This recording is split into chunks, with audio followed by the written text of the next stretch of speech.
Hello and welcome back to the another episode of Daily Quiz for IAS Prelims 2025. It is 9th September today and we are going to discuss these important articles which are on this slide, which were actually taken from the newspaper. Before we start our discussion, I would like to introduce this initiative for you guys so that you will get the proper idea about the video. Every day we discuss three types of questions in this video. The first set of questions are from the current affairs. We take up the most important articles from the newspaper and derive some prelims based questions from them so that it will help you connect well with the prelims preparation, and also it will help you how to apply the knowledge from your current affairs with respect to your prelims preparation. The another set of questions which we discuss here are from the static portion. We take up the most, as I had promised you, every day we will discuss some static topic here. So recently we had started with the Indian polity. Today we have to discuss the salient features of the constitution. We will discuss it and derive some prelims based questions from this. At the end of the session, we will discuss some previous year questions so that it will give you the idea how the questions do come in the exam and what can be the methods by which you can solve those questions and how to implement that knowledge in the upcoming exams. So with this, first, I would like to request you guys, please do write these questions somewhere. Please do notes these questions somewhere. They are very much important for your preparation. Once your exams would be near, when you will read those questions, when you will revise those questions, it will help you in two ways. First, it will help you in revising the whole current affairs of the year, and also it will boost your confidence before entering the exam hall. So please do write these questions somewhere. Please do note these questions somewhere. And also, please do subscribe the channel if you had not subscribed yet, and share it with your friends so that they may also get benefited from this initiative.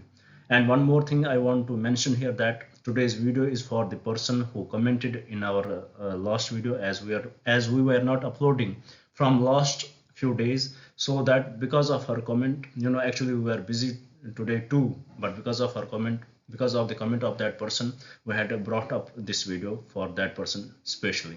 So I request you guys also do write in the comments what else should we bring in for you and what else change should we bring in our teaching style.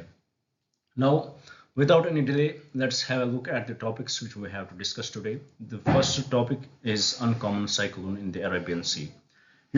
Before we start discussing this, I would again like to repeat one thing here. This initiative is not about discussing the news analysis. Please remember that we are not discussing the news analysis in detail here. But what is the purpose of this initiative is to derive the questions from the news articles which were in the newspaper. So because of that, we cannot directly bring out the questions here. It won't make any sense. So to get the context of those questions, we are discussing these articles. So please don't feel that we are not taking every aspect of that news article itself, but we try our best to bring the most important points which were in that article.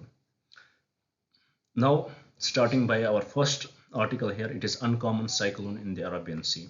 This is a very much interesting topic in itself. Why it was in the news, what was in this article. We had seen the arrival of the cyclone in the Gujarat, namely cyclone Asna. After 1981, it has seen first time in the month of August. So this is very unique cyclone because usually the cyclones happen in the oceanic area, but it was after so long this cyclone has happened in the land area of the Gujarat. So what was the reason? According to the article, because of the frequent rains in the Gujarat. One more aspect which the article tries to explain you things, that there is uncommon change in the cyclone in the Arabian Sea. If we will look at the broader perspective of a broader viewpoint of this article, this region, we would find out that usually the Bay of Bengal is more prone to the cyclones with respect to the Arabian Sea. What is the reason for that? The Bay of Bengal, it is the smaller water body. Arabian Sea is a larger water body. To form a cyclone, you need few things which are most important. First, the water temperature should be higher. There should be a low pressure belt so that it will attract the wind from the different directions, and also there should be Coriolis force because of the motion of the earth. So because of that, in the Arabian Sea, which is the larger water body, it heats up at the lower rate as compared to the Bay of Bengal, which heats up at the faster rate because of the temperature in the because of the temperature due to the sun or in the environment. So because of that, there is a high frequency of cyclones in the Bay of Bengal as compared to the Arabian Sea. This is also one of the points which was mentioned in the article. And one more thing we should know that the cyclones in India are very much seasonal. If we compare it with the other cyclones in other countries, because of the because of the movement of the temperature, temperature zones, ITCZ, we have very much seasonal. We have very much seasonal cyclones. For example, in the cyclones start to begin in the month of April, May, and June, and once the ITCZ starts to retreat, the second phase of the cyclones in India start from the month of October to December. So in India we have seasonal cyclones. We have seasonal cyclones. So let us summarize what was important points mentioned in this article. First, it was about the cyclone Asna in the Gujarat area. Second, why there is more cyclones in Bay of Bengal as compared to the Arabian Sea. Third, we have very much systematic or seasonal cyclones in our country. And one more thing which the article mentions, that since the 2010 the cyclones in the Arabian Sea had increased. What is the reason for that? It is because of the climate change, the temperature difference which has increased since last few years. Because of the climate change, it has led to the increased number of cyclones in the Arabian Sea too. So with respect to this article, we will solve some question in the next slide, and get more information about this article and about this topic itself. The another article which was mentioned in the newspaper today was a weakened public health sector. This is very unique article which was in the newspaper. It discussed two different factors in our public health. It divided the public health sector, the disease in different way. For example, diseases for poor, diseases for middle class, diseases for rich. For poor disease we have tuberculosis, we have typhoid, we have malaria, we have dengue.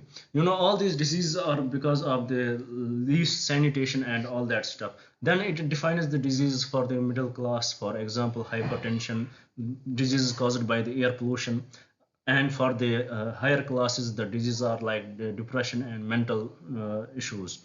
So this article defined the diseases in our or in different classes.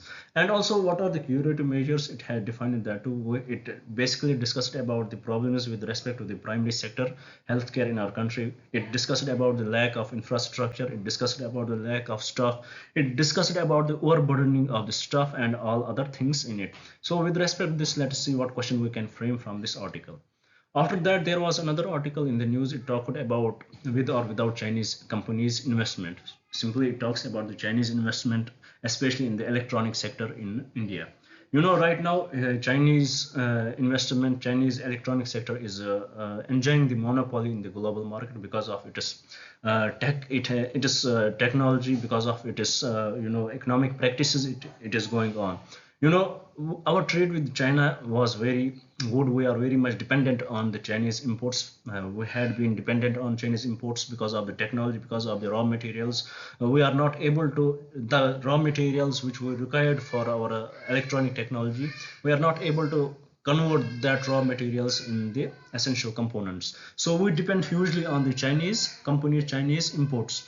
And unfortunately, after the Galwan attacks, our trade with China had reduced, and we had blocked many Chinese investments, we had blocked many Chinese apps. And if you had followed me, if you had followed the news, you would have seen after the 2024 economic survey, it was mentioned that there should be a revival of the Chinese imports. And this article discussed about that. Should we import Chinese? Should there be revival of the Chinese imports? And it was in the favor that those imports should be revived, which will help in the growth of our domestic sector, which will help in the growth of economy, rather than those imports which will impact our security or sovereignty of our country. So this article discussed about it, and let's see what question can be framed from this article.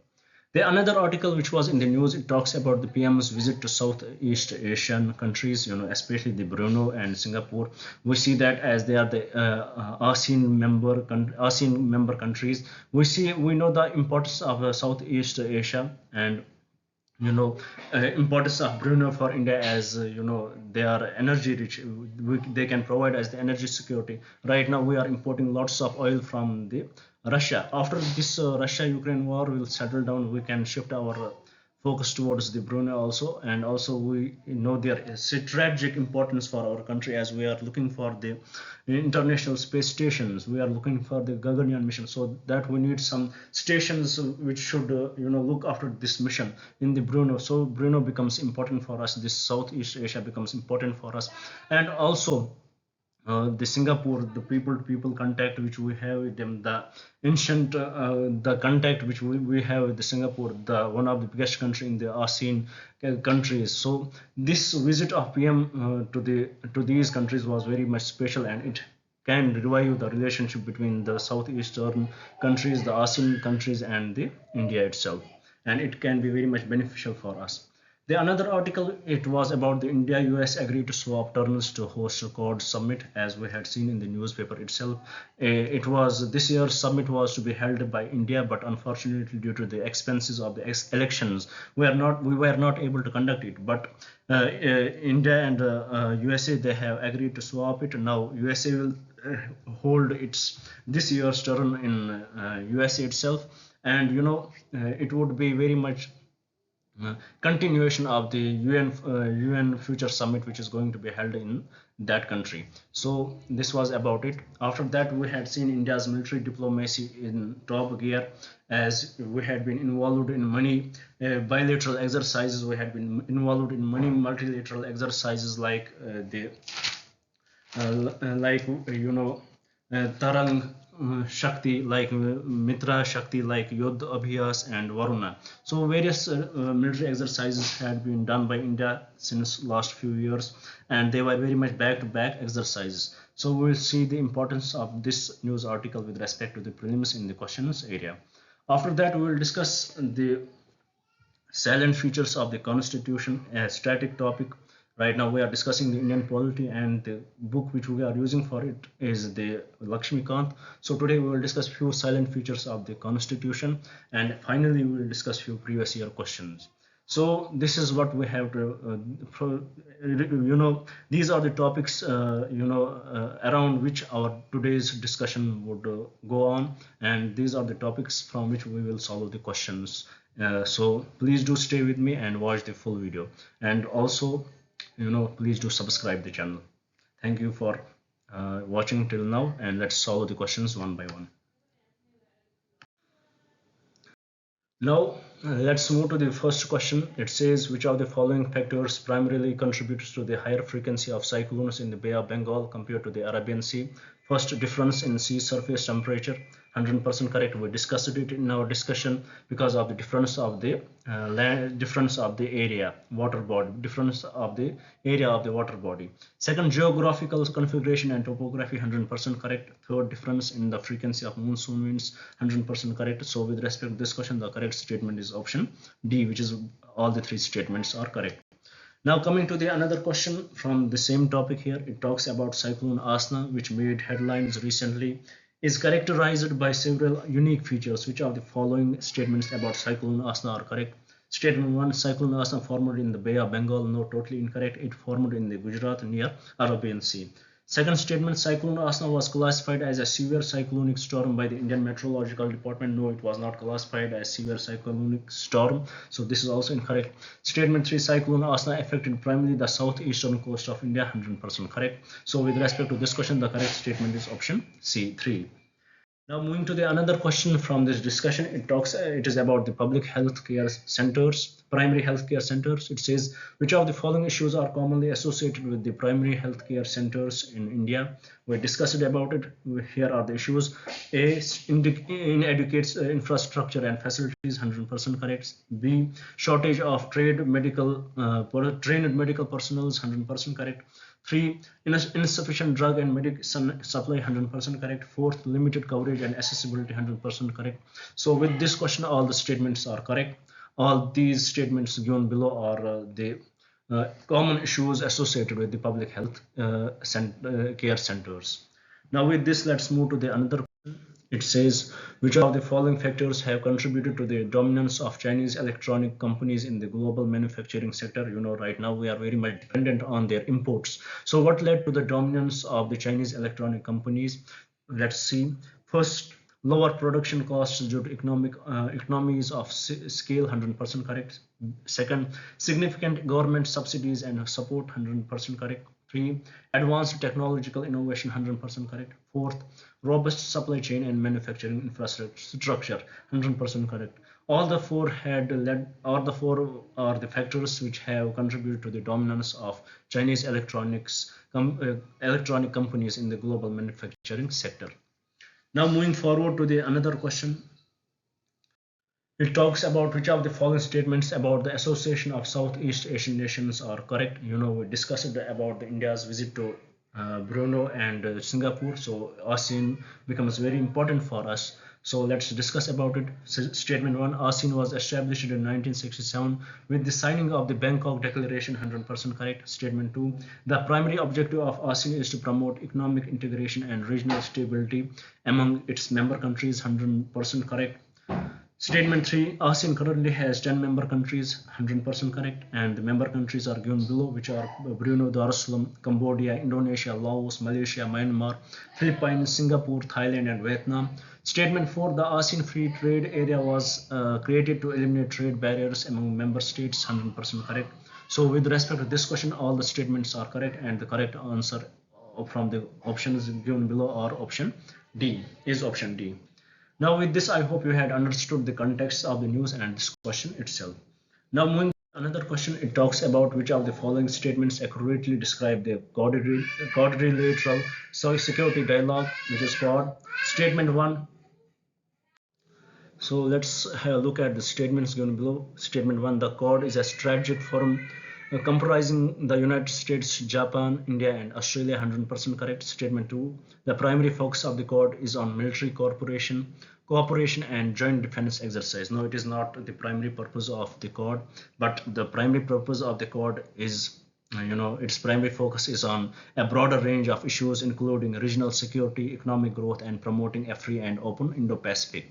So statement 2 is incorrect. Statement 3, the Quad was initially established in response to the 2004 Indian Ocean tsunami, 100% correct. Statement 4, the Quad aims to promote a free and open Indo-Pacific region. So this statement is also correct. So with respect to this question, the correct option is option 1, option 3, and option 4. Now moving to the question here, it talks about which of the following statements about Yuddh Abhyas are correct. We discussed about the various back-to-back exercises in which Indian military was involved. So one of that is Yuddh Abhyas. Statement 1, Yuddh Abhyas is a joint military exercise between India and the United States, 100% correct. Say statement 2, the primary objective of Yuddh Abhyas is to enhance bilateral defense cooperation and interoperability between the armed forces of India and the United States, 100% correct. Statement 3, Yuddh Abhyas is conducted annually and focused exclusively on naval operations. No, it is not focused on naval operations, so statement 3 is incorrect. Statement 4, the exercise includes various components such as tactical operations, counter-terrorism, and peacekeeping operations, 100% correct. So with respect to this question, the correct statements are option 1, option 2, and option 4. Now with this, I hope you had understood the current affairs part. You had understood the questions which can be drawn from those articles. I hope you had understood it very well. Now let's move to the static part which we have discussed today. Today we have to discuss about the salient features of the Constitution. If you had followed me, we started our Indian polity from last 10 to 15 days.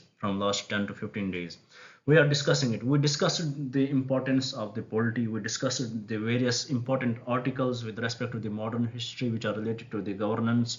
We discussed that in detail. And from last 2 days, we are discussing the conventional Indian polity. and that we discussed what constitution is, how it is the supreme law of the land, whether good or bad, whether theocratic or democratic. We discussed it. We discussed it, how it frames the boundary for you, how it separates the powers between government officials. We discussed it, how it gives you the rights, how it gives you the duties. So after that, after understanding the constitution itself, we understood the types of the constitution, how it can be the how it can be a evolved constitution or enacted, how it can be written or unwritten, how it can be rigid or flexible, or how it can be unitary or federal. Now after that, today we are going to discuss the salient features of the Indian Constitution. The first salient feature of our constitution is the lengthiest constitution, in the written form. It is the lengthiest written constitution of the world. So why it is lengthiest? Because the framers of the constitution, there was one thing in the mind. They want to make every article very much understandable. They wanted that the constitution should be elaborative, that the constitution should it should be elaborative, it should contain all the it should be very comprehensive, and it should be very much detailed document. So they have to contain the constitution should be very much inclusive. If we will look at the geography of our country, the demography of our country, the religions followed by the people in our country, so our constitution should have satisfied everybody. So to satisfy everyone living in our country, to satisfy every sector living in our country, so there was a need for the lengthiest constitution, and that's why our constitution is very much lengthy. And one more thing about why it is lengthy, because it is very much borrowed from various constitutions also. If we will understand few points of our why it is lengthiest constitution, few points is, originally it had the preamble and 395 articles, and and 8 schedules, which was divided into 22 parts. Presently it consists of a preamble, about 470 articles divided into 25 parts, and 12 schedules. And also, what are the 4 factors that have contributed to the lengthiest written to the length of our constitution? First, geographical factors, that is the vastness of the country and its diversity. Second, historic factors, for example, the influence of the government of India Act of 1935, which was bulky. Third, single constitution for both the center and the states. Fourth, dominance of legal luminaries in the constituent assembly. So that is why our constitution is the lengthiest written constitution. Another salient feature of our constitution is it is drawn from various sources. That's one of the complaint of the that was one of the criticism which the framers of the constitution had faced, that you had drawn it from the various sources. But there is nothing wrong in drawing the provisions from different constitution. We want that this constitution should benefit the people, and we should know that what are the trends the world is following, what are the modern trends. So to understand that, it was very much important for the framers to get the knowledge of the various constitutions which were going on in the world. So for that, they had they went through various constitutions. For example, the Constitution of USA, the Constitution of British, the Constitution of Ireland, the Constitution of Germany, the Constitution of Japan, Canada, and other countries. They went through them and took out the most important features, and implemented that in those features in our constitution. We even though the earlier form of the constitution, which was in India, for example, the Government of India Act 1935, that was a mini constitution. Many features were drawn from that too. So the one of the salient feature of the constitution, it is drawn from various sources. So with respect to this, let us discuss what we had taken from different sources. For example, Government of India Act of 1935, we had taken from this federal scheme, Office of Governor, Judiciary, Public Service Commission, emergency provisions and administrative details. From the British government, we had taken parliamentary government, rule of law, legislative procedure, single citizenship, cabinet system, prerogative rights, parliamentary privileges, and bicameralism. From US Constitution, we had taken fundamental rights, independence of judiciary, judicial review, impeachment of the president, removal of Supreme Court and High Court judges, and post of vice president. From Irish Constitution, we had taken directive principles of state policy, nomination of members to Raj Sabha, and methods of elections of president. From Canadian Constitution, we had taken federation with a strong center, vesting of residuary powers in the center, appointment of state governors by the center, and advisory jurisdiction of the Supreme Court. From the Australian Constitution, we had taken concurrent list, freedom of trade, commerce, and intercourse, and joint sitting of the two houses of the parliament. From Weimar Constitution of Germany, we had taken emergency provisions related to suspension of fundamental rights. From Soviet Constitution, we had taken fundamental duties and the ideal of justice, social, economic, and political in the preamble. From the French Constitution, we had taken republic and the ideals of liberty, equality, and fraternity in the preamble. From the South African Constitution, we had taken procedure for amendment of the Constitution and election of members of Raj Sabha. And from the Japanese Constitution, we had taken procedure established by law. So these are the few important things which we had borrowed from various different constitutions. If you are following the Lakshmikant book, then you will find it in that book itself. And if you are not following that book, then please do write these important provisions. The another salient feature of the constitution is it is the blend of rigidity and flexibility. There are few features in our constitution, a few things which can be amended very easily. For example, we have Article 361, which helps the Parliament to amend anything. And there are few features in the Constitution which can't be amended easily. They are not flexible. They are very much rigid. For example, basic structure of the Constitution. For example, we have the federal articles related to the federal system of the country. So those things are very much hard to amend. So in our Constitution, we have the blend of rigidity and flexibility too. The fourth important salient feature of our constitution is it is the federal system with the unitary bias. We have the separate powers for the state governments and the central government, but the center always remains at the top. We are the quasi-federal country, and this is one of the salient feature of our constitution. So these are few salient features which we discussed today, and few we will discuss in the next classes. Now let us see what question can be framed from this discussion. There can be many questions which can be framed from this discussion. Now let us see what we had framed here. Here the question says match the following rule of law. It was it was borrowed from the British Constitution. Fundamental rights borrowed from the US Constitution. DPSP is borrowed from the Irish Constitution. Federation with strong center borrowed from the Canadian Constitution. So all the four are matched correctly. Now with this we had discussed today's part of the static topic. Now let's take a look at the last part of our discussion, which is discussing previous year questions. Here the first question is, which one of the following statement does not apply to the system of subsidiary allies introduced by Lord Wellesley? From question itself we understood one thing. The system of subsidiary allies was introduced by whom? It was introduced by Lord Wellesley. Next time a question may come, they will give you the different things which were introduced by the British, and they will give the name of the viceroys. So it would be, they may mention this subsidiary allies there too. So by understanding this question, we can implement this knowledge in our next exam. Now let us look at the statements here. The first statement, to maintain a large standing army at others' expenses, 100%, it was the part of the subsidiary allies. Second, to keep India safe from Napoleonic danger, 100% correct. It was the part of the subsidiary allies. To secure a fixed income for the company, no, it was not the part of the subsidiary allies. Option D, to establish the British paramountcy over the Indian states, 100% correct. It was the part of the subsidiary allies. So with respect to this question, the correct statement is option C, as to secure a fixed income for the company does not apply to the system of subsidiary allies introduced by Lord Wellesley. So statement C is correct. Now coming to the another question, it is also related to the match the following. Here in the first column we have the colleges, institutions, and in the second column we have the introducers of those institutions.